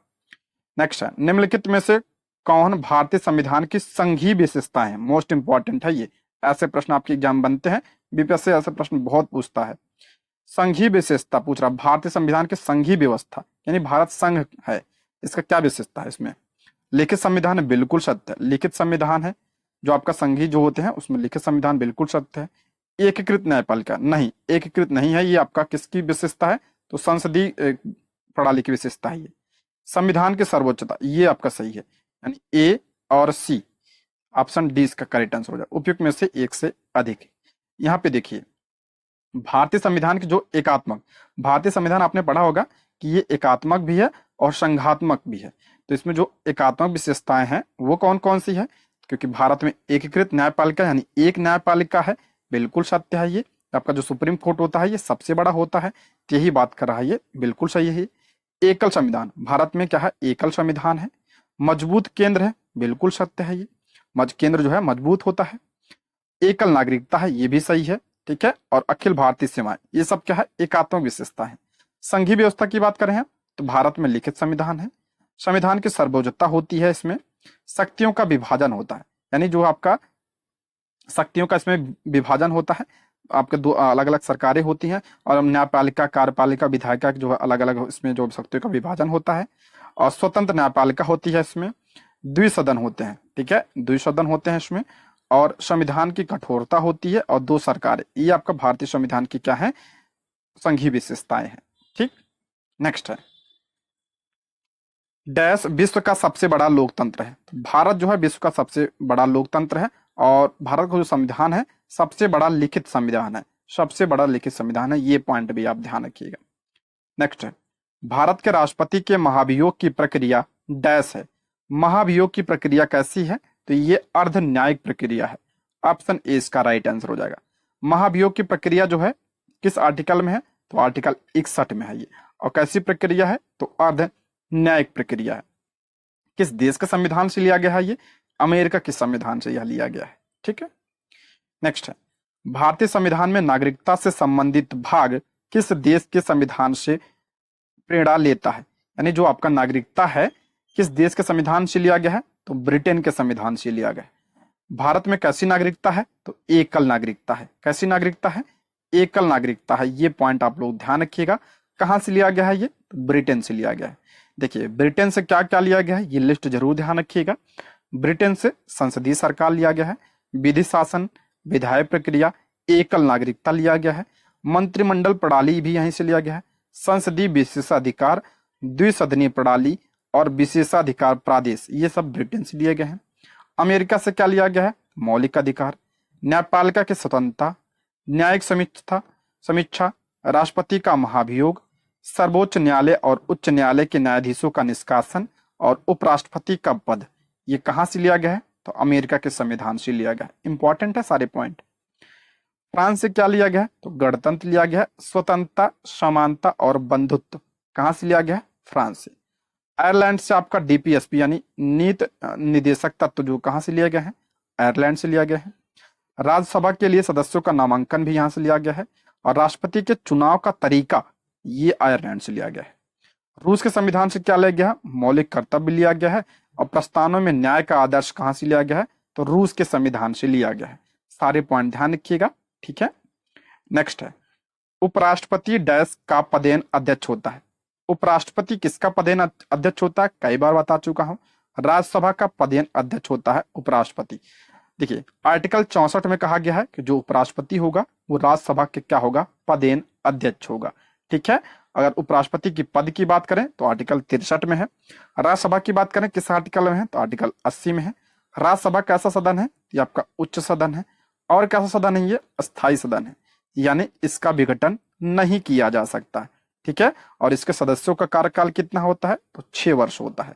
और प्रत्येक 2 वर्ष बाद 2/3 सदस्य जो है आपका सेवानिवृत्त हो जाते हैं। ये सारे पॉइंट आपको पता होना चाहिए। ठीक है, नेक्स्ट है जवाहरलाल नेहरू की अंतरिम सरकार में श्रम मंत्री कौन थे। इंपॉर्टेंट है, पूछा गया प्रश्न है, ये तैयारी 2 में पूछा गया था। श्रम मंत्री कौन थे, तो इसका राइट आंसर हो जाएगा जगजीवन राम। ऑप्शन सी इसका करेक्ट आंसर हो जाएगा, ऑप्शन सी। नेक्स्ट है संसद का निर्माण निम्नलिखित में से किनके द्वारा होता है। संसद का निर्माण किसके द्वारा होता है, तो लोकसभा, राज्यसभा और राष्ट्रपति मिलकर संसद का निर्माण करते हैं। ऑप्शन सी इसका करेक्ट आंसर हो जाएगा। संसद किस आर्टिकल में है, तो 79 में है। और लोकसभा, राज्यसभा और राष्ट्रपति मिलकर संसद का निर्माण करते हैं। राष्ट्रपति जो होता है आपका संसद का अभिन्न अंग होता है। ये पॉइंट ध्यान रखिएगा, राष्ट्रपति अभिन्न अंग होता है। ठीक है, नेक्स्ट बढ़ते हैं। भारत की संविधान सभा का गठन डैश में हुआ था। इंपॉर्टेंट है, संविधान सभा का गठन कब हुआ था, तो दिसंबर 1946 में। किसके तहत हुआ था, तो कैबिनेट मिशन के तहत हुआ था। कैबिनेट मिशन के तहत जो है इसका गठन हुआ था 6 दिसंबर। एक मिनट यहाँ पे देख लेते हैं, संविधान सभा का गठन 6 दिसंबर 1946 को हुआ था। इसकी पहली बैठक कब हुई थी, पहली बैठक 9 दिसंबर 1946 को इसकी पहली बैठक हुई थी। पहली बैठक में अध्यक्ष कौन थे, तो सच्चिदानंद सिन्हा। ये पॉइंट ध्यान रखिएगा, सच्चिदानंद सिन्हा क्या थे, पहले अध्यक्ष थे। और ये कैसे अध्यक्ष थे, अस्थायी अस्थायी अध्यक्ष थे। ठीक है, परमानेंट नहीं थे। उसके बाद जो आपका 11 तारीख को बैठक होती है 11 दिसंबर 1946 को, इसमें अस्थाई अध्यक्ष किससे बनाया जाता है, तो डॉक्टर राजेंद्र प्रसाद को अस्थाई अध्यक्ष बनाया जाता है। ये पॉइंट आप लोग ध्यान रखिएगा, ठीक है। नेक्स्ट है, सूचना का अधिकार अधिनियम कब बना था। अब की बार ये पूछा गया था, सूचना का अधिकार अधिनियम कब बना था, तो ये आपका हो जाएगा ऑप्शन ई, इसका करेक्ट आंसर हो जाए, उपयुक्त में से कोई नहीं, नहीं यहाँ पे होगा सूचना का अधिकार अधिनियम आपका 2005, ऑप्शन बी इसका राइट आंसर हो जाएगा। जो एग्जाम में पूछा था उसमें उपयुक्त में से कोई नहीं था, वहां पे 2005 नहीं दिया था, ठीक है। नेक्स्ट है, यहां से ज्योग्राफी के प्रश्न शुरू हो रहे हैं। अब केरल की मोनजाइट रेत निम्न में से समृद्ध है। जो आपका केरल में आपका मोनोजाइट रेत पाया जाता है, इस भी आपका थोरियम, थोरियम के लिए प्रसिद्ध है ये। थोरियम का सबसे ज्यादा भंडार कहाँ पे है, तो आपका केरल में है, भारत में, ठीक है। नेक्स्ट है, ब्रह्मपुत्र जब भारत के अरुणाचल प्रदेश में प्रवेश करती है तब इसे कहा जाता है। इंपॉर्टेंट प्रश्न है, कई बार मैंने बताया इसके बारे में। ब्रह्मपुत्र जब भारत के अरुणाचल प्रदेश में प्रवेश करती है तो इसे किस नाम से जाना जाता है, तो इसे दिहांग के नाम से जाना जाता है। देखिए ब्रह्मपुत्र की बात करते हैं, जब ये मानसरोवर झील के पास से निकलती है, तिब्बत में से क्या कहते हैं, तो तिब्बत में से सांगपो कहते हैं, सांगपो कहा जाता है, कहाँ पे, तिब्बत में कहा जाता है। और ये अरुणाचल प्रदेश के यांगयाप दर्रे से प्रवेश करती है। किस दर्रे से, यांगयाप दर्रे से ये भारत में प्रवेश करती है। और अरुणाचल प्रदेश में से क्या कहते हैं, तो दिहांग के नाम से जाना जाता है, दिहांग। उसके बाद इसे जो है ब्रह्मपुत्र कहाँ कहा जाता है, तो असम में क्या कहा जाता है, इसे ब्रह्मपुत्र कहा जाता है, असम में ब्रह्मपुत्र कहा जाता है। और फिर यहाँ पे जब ये बांग्लादेश में जाती है तो बांग्लादेश में से जमुना के नाम से जाना जाता है, ठीक है। नेक्स्ट है, कौन सा राज्य म्यांमार के साथ अपनी सीमा साझा नहीं करता है। कौन सा राज्य म्यांमार के साथ अपनी सीमा साझा नहीं करता, यहाँ पे पूछ रहा है। देखिए तो आपका अरुणाचल प्रदेश, देखिए यहाँ पे मैप में देखिए आपका म्यांमार है और ये आपका अरुणाचल प्रदेश है, ये तो साझा कर रहा है। मिजोरम ये भी आपका देखिए यहाँ पे है, ये भी साझा कर रहा है। मणिपुर ये भी आपका साझा कर रहा है। नागालैंड तो ऑप्शन नहीं, ये भी साझा कर रहा है। लेकिन ध्यान रखिएगा सिक्किम नहीं कर रहा। सिक्किम आपका देखिए यहाँ पे है, सिक्किम यहाँ पे, तो ऑप्शन डी इसका राइट आंसर है। ये सिक्किम भूटान से सीमा साझा करता है, ठीक है। नेक्स्ट बढ़ते हैं, निम्नलिखित में से कौन सी फसल खरीफ फसलों का उदाहरण है। खरीफ फसल कौन सी है, तो आपका जो कपास है खरीफ फसल है, ऑप्शन बी। देखिए खरीफ की फसल की बात करें तो ये आपका, इसे मानसूनी फसलों के नाम से भी जाना जाता है, क्योंकि जो इसकी बुआई होती है ये वर्षा ऋतु में होती है।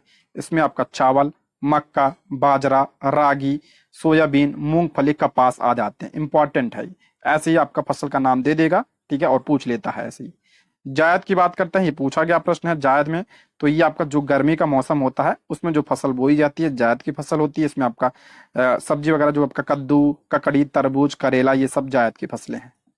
रबी की फसल इंपॉर्टेंट है, ये आपका शीत ऋतु में जो बोई जाती है, तो आपका हो जाएगा गेहूं, सरसों, मटर, दलहन, जौ, ये सब जो है आपका कैसी फसल है, तो रबी की फसल है। नेक्स्ट बढ़ते हैं, श्रीशैलम, यहाँ पे श्रीशैलम होगा। श्रीशैलम जल विद्युत ऊर्जा संयंत्र किस नदी पर बनाया गया है, तो आपका कृष्णा नदी पर बनाया गया है, ऑप्शन सी इसका राइट आंसर हो जाएगा। नेक्स्ट, निम्नलिखित में से कौन सौर मंडल का भाग नहीं है, तो सौर मंडल का भाग क्षुद्र ग्रह तो है, धूमकेतु भी है, ग्रह भी है, निहारिका नहीं है सौर मंडल का भाग, ऑप्शन डी इसका राइट आंसर हो जाएगा। नेक्स्ट, सबसे चमकीला ग्रह कौन सा है, सभी को पता होगा शुक्र जो है सबसे चमकीला ग्रह है, सबसे गर्म ग्रह भी है। ये कैसा गर्म है, सबसे क्या है आपका गर्म ग्रह भी है। शुक्र जो है सबसे गर्म ग्रह है, सबसे चमकीला ग्रह है। इसे जो है भोर का तारा कहते हैं, इसे शाम का तारा कहा जाता है, इसे पृथ्वी का जो है जुड़वा बहन भी कहा जाता है, ठीक है, पृथ्वी का जुड़वा बहन भी कहा जाता है। सूर्य से दूरी के क्रम में दूसरे स्थान पे आता है, ये पॉइंट ध्यान रखिएगा। सबसे चमकीला ग्रह है ये शुक्र, ठीक है। पृथ्वी के बात करेंगे सूर्य के सबसे नजदीक ग्रह कौन सा है, तो बुध सबसे क्या है नजदीक ग्रह है, ठीक है। बृहस्पति सबसे बड़ा ग्रह है, मंगल जो है इसे लाल ग्रह कहते हैं। नेक्स्ट है, नव निश्चयवाद का प्रतिपादन किसने किया था, इंपॉर्टेंट है, कल भी ये प्रैक्टिस सेट में था प्रश्न। नव निश्चयवाद, ये मानव भूगोल से लिया गया प्रश्न है। मानव भूगोल से अब की बार कई सारे प्रश्न बने थे, तो 3 से 4 प्रश्न मानव भूगोल से अब की बार आया था। नव जीवन का प्रतिपादन किसने किया था, तो ग्रिफिथ टेलर ने किया था, ऑप्शन क्या हो जाएगा सी इसका राइट आंसर हो जाएगा। देखिए आपका क्या होता है, एक होता है आपका नियतिवाद होता है। नियतिवाद में जो है किस पर किसको जो है सर्वश्रेष्ठ माना जाता है? तो प्रकृति को माना जाता है। एक होता है आपका संभववाद। संभववाद में आपका जो है विज्ञान को श्रेष्ठ माना जाता है, ठीक है, विज्ञान को श्रेष्ठ माना जाता है। और जो आपका नवनिश्चयवाद है, नवनिश्चयवाद, इसमें जो है नियतिवाद और संभववाद, इन दोनों का जो है मध्यम मार्ग अपनाया जाता है निश्चयवाद में, ठीक है, मध्यम मार्ग अपनाया जाता है। इसमें जो है पिछली बार पूछा गया था कि जो है टिहरी बांध, टिहरी बांध जो है किस वाद पर है? तो ये आपका संभववाद पर आधारित है, यानी ये विज्ञान पर आधारित है। बाकी नियति, बस इतना ध्यान रखिए, नियति आपका प्रकृति, संभववाद आपका विज्ञान, और नव निश्चयवाद ये आपका दोनों का मध्यम मार्ग, ठीक है। नेक्स्ट है, निम्नलिखित में से कौन सा देश दुनिया में बॉक्साइट का सबसे बड़ा उत्पादक है? सबसे ज्यादा बॉक्साइट कहाँ पे होता है? तो ऑस्ट्रेलिया में, ऑप्शन ए। नेक्स्ट, स्थलाकृति मानचित्र में रेलवे लाइनों और टेलीफोन लाइनों को किस रंग में दिखाया जाता है? तो काले रंग से दिखाया जाता है, ऑप्शन बी। देखिए मानचित्र में जो है पीला पठार के लिए होता है, हरा आपका मैदान और वन क्षेत्र के लिए, भूरा पर्वत के लिए, नीला जल निकाय के लिए होता है। नेक्स्ट, बिहार दिवस कब मनाया जाता है? बिहार दिवस सभी को पता होगा, 22 मार्च को बिहार दिवस मनाया जाता है। 22 मार्च 1912 जो है बिहार का स्थापना हुआ था, बंगाल से अलग हुआ था। बिहार में सबसे कम जनसंख्या वाला जिला कौन सा है? सबसे कम जनसंख्या तो शेखपुरा की सबसे कम जनसंख्या है। सबसे अधिक पूछा जाए तो पटना का है, ठीक है। बिहार स्पेशल से भी आपका जो है 3 से 4 प्रश्न पूछे जाते हैं। नेक्स्ट, बिहार राज्य का ऐसा कौन सा जिला है जिसमें सबसे कम लिंगानुपात? सबसे कम लिंगानुपात मुंगेर का है, 876 मुंगेर का है। और सबसे ज्यादा पूछा जाए तो सबसे ज्यादा आपका जो है किसका है? गोपालगंज का है, सबसे ज्यादा गोपालगंज का है। सबसे कम किसका है? तो ये आपका मुंगेर का है। नेक्स्ट, किस फसल के उत्पादन में बिहार राज्य देश में सबसे आगे है? तो ये आपका मखाना के उत्पादन में जो है बिहार सबसे आगे है, ऑप्शन सी। नेक्स्ट, ककोलत जलप्रपात बिहार राज्य के किस जिले में स्थित है? तो ककोलत जलप्रपात ये आपका नवादा में स्थित है, ऑप्शन बी। नेक्स्ट, नालंदा विश्वविद्यालय किसके लिए प्रसिद्ध है? नालंदा विश्वविद्यालय बौद्ध धर्म दर्शन के लिए प्रसिद्ध है था ये। और इसकी स्थापना किसने किया था? तो कुमार गुप्त ने इसकी स्थापना करवाई थी, कुमार गुप्त, ठीक है, गुप्त वंश का शासक कुमार गुप्त। बिहार प्रांतीय किसान सभा का गठन मोस्ट इंपॉर्टेंट है, कई बार पूछा गया है, पिछली बार भी आया था ये। तो मार्च 1929 में किसने किया था? स्वामी सहजानंद सरस्वती ने इसकी स्थापना की थी, बिहार प्रांतीय किसान सभा की। नेक्स्ट, बिहार का प्रमुख समाचार पत्र बिहारी किसने लिखा? तो ये आपका हो जाएगा बाबू महेश्वर प्रसाद। नेक्स्ट बढ़ते हैं, बिहार केसरी के नाम से निम्नलिखित में से किसे संबोधित किया जाता है? तो बिहार केसरी किसे कहा जाता है? तो बिहार केसरी श्री कृष्ण सिंह को कहा जाता है, ऑप्शन सी इसका राइट आंसर हो जाएगा। नेक्स्ट, बिहार विधानसभा में फिलहाल में कुल कितने सदस्य हैं? तो बिहार विधानसभा की सीटें कितनी है? 243। लोकसभा की कितनी सीटें हैं? तो आपका लोकसभा की 40 सीटें हैं, ठीक है। नेक्स्ट है, कैंसर के लिए भारत की पहली घरेलू जीन थेरेपी कहां लॉन्च की गई थी? इंपॉर्टेंट है, कैंसर के लिए, करंट अफेयर से रिलेटेड है ये। कैंसर के लिए भारत की पहली घरेलू जीन थेरेपी कहां लॉन्च की गई है? तो ये आपका कहां से? ये आपका बॉम्बे, IIT बॉम्बे ने लॉन्च किया है, ऑप्शन ए। हाल ही में DRDO ने किस बैलिस्टिक मिसाइल का सफल परीक्षण किया है? तो आपका अग्नि प्राइम का किया है, ऑप्शन ए। नेक्स्ट, काठिया गेहूं जिसे हाल ही में GI टैग दिया गया है, किस राज्य से संबंधित है? तो काठिया गेहूं ये आपका उत्तर प्रदेश से संबंधित है, इससे GI टैग प्रदान किया गया है, ये पॉइंट ध्यान रखिएगा। नेक्स्ट, विश्व बैंक समूह ने हाल ही में किसे आर्थिक सलाहकार पैनल सदस्य नियुक्त किया? विश्व बैंक समूह ने हाल ही में किसे आर्थिक सलाहकार पैनल का सदस्य नियुक्त किया? तो राकेश मोहन को नियुक्त किया है, option C. Chandrayaan 3 landing site को अंतरराष्ट्रीय खगोलीय संघ मान्यता दे दी, इसका नाम क्या रखा गया था? चंद्रयान 3 जहां पे लैंड किया था उसका नाम क्या रखा गया था? तो शिव शक्ति रखा गया था, ऑप्शन 20 का राइट आंसर हो जाए। चंद्रयान 3 से संबंधित मैंने एक अलग सी वीडियो बना रखी है, हर साल इससे जो है एक प्रश्न बनता है, तो आप लोग जो है उसको देख सकते हैं, इंपॉर्टेंट है ये।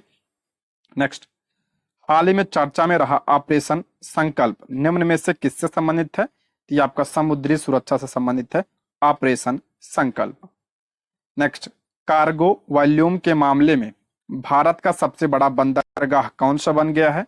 तो ये सबसे बड़ा बन गया है आपका पारादीप बंदरगाह, ऑप्शन बी। नेक्स्ट बढ़ते हैं। पेरिस ओलंपिक 2024 में भारत के ध्वजवाहक के रूप में किसे चुना गया? मोस्ट इंपॉर्टेंट है। पेरिस ओलंपिक 2024 में भारत के ध्वजवाहक के रूप में किसे चुना गया है? तो शरद कमल को चुना गया है। ऑप्शन 20 का राइट आंसर हो जाएगा शरद कमल। किस खेल से संबंधित है? तो टेबल टेनिस से ये संबंधित है। इन्हें जो है पेरिस ओलंपिक 2024 में भारत के ध्वजवाहक के रूप में चुना गया है। ठीक है दोस्तों, इसमें टोटल 100 प्रश्न थे। हमने सारे प्रश्नों को कवर कर लिया है। वीडियो कैसी लगी कमेंट बॉक्स में आप लोग जरूर बताइएगा। ठीक है, थैंक यू फॉर वॉचिंग।